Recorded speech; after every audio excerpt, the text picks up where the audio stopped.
नमस्कार। तो किसी भी बड़े आइडिया को हकीकत में बदलने के लिए क्या चाहिए? पैसा यानी फंडिंग। आज हम इसी फंडिंग की जटिल दुनिया को समझने की कोशिश करेंगे। ये वो सफर है जो हर शानदार आइडिया को एक कामयाब बिजनेस बनाने के लिए जरूरी है। मान लीजिए एक बेहतरीन जबरदस्त आइडिया है, लेकिन अब सवाल ये उठता है कि उसे आगे बढ़ाने के लिए, उसकी ग्रोथ के लिए पैसा कहां से आएगा?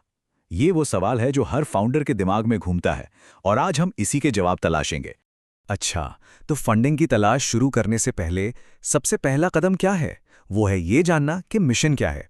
मतलब पैसा चाहिए क्यों और कितना चाहिए, ये साफ होना बहुत जरूरी है। देखिए, सही फंडिंग का रास्ता इस बात पर निर्भर करता है कि पैसा चाहिए किस लिए और बिजनेस अभी किस स्टेज पर है।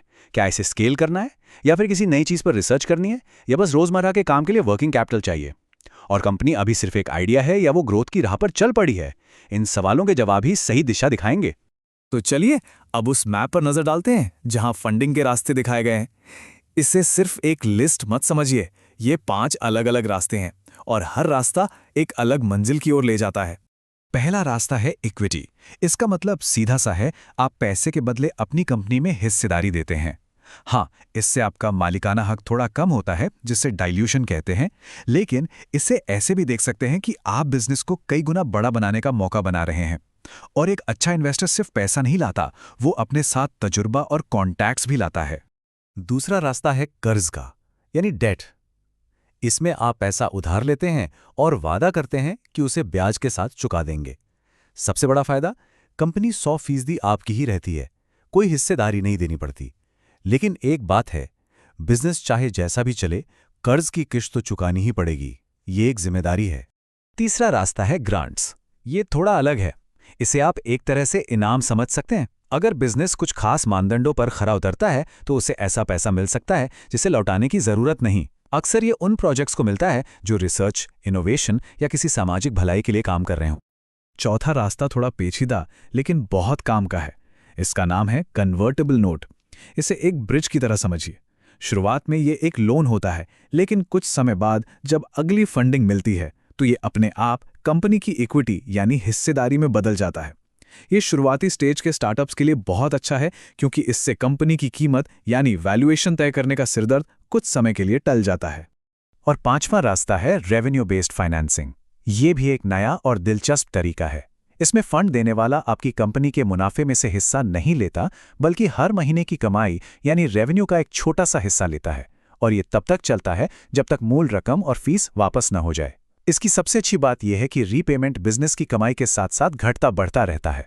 तो अब जब हमने पांचों रास्ते देख लिए, तो उस एक बुनियादी फैसले पर आते हैं जो लगभग हर फाउंडर को लेना पड़ता है: इक्विटी या डेट। एक तरफ इक्विटी में मालिकाना हक जाता है, पर पैसा लौटाने का कोई टेंशन नहीं। दूसरी तरफ डेट में मालिकाना हक तो बचा रहता है, लेकिन कर्ज चुकाने का एक तय बोझ सर पर होता है। यह सच में एक बहुत बड़ा फैसला है। और ये स्लाइड देखिए, सब कुछ एक जगह पर कितने साफ साफ दिखा रही है। यहाँ पांचों रास्तों की तुलना एक ही नज़र में की जा सकती है, उनकी खास बातें क्या हैं और वो किस तरह के बिजनेस के लिए सबसे सही हैं। फैसला लेते वक्त इसे एक गाइड की तरह इस्तेमाल किया जा सकता है। ठीक है, रास्ते तो पता चल गए, लेकिन अब सवाल ये है कि इनमें से अपने बिजनेस के लिए सही रास्ता चुने कैसे। इसके लिए चाहिए एक कंपास जो हमें सही दिशा में गाइड कर सके। तो ये रहा वो कंपास, एक 5 पॉइंट की चेकलिस्ट। कोई भी फैसला करने से पहले इन 5 सवालों के बारे में सोचना बहुत जरूरी है। पहला, कंट्रोल कितना जरूरी है।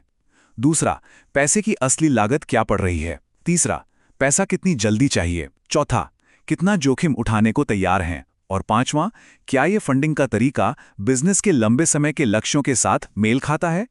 जैसा कि इस चार्ट में दिख रहा है, हर फाउंडर की प्राथमिकताएं अलग अलग होती हैं।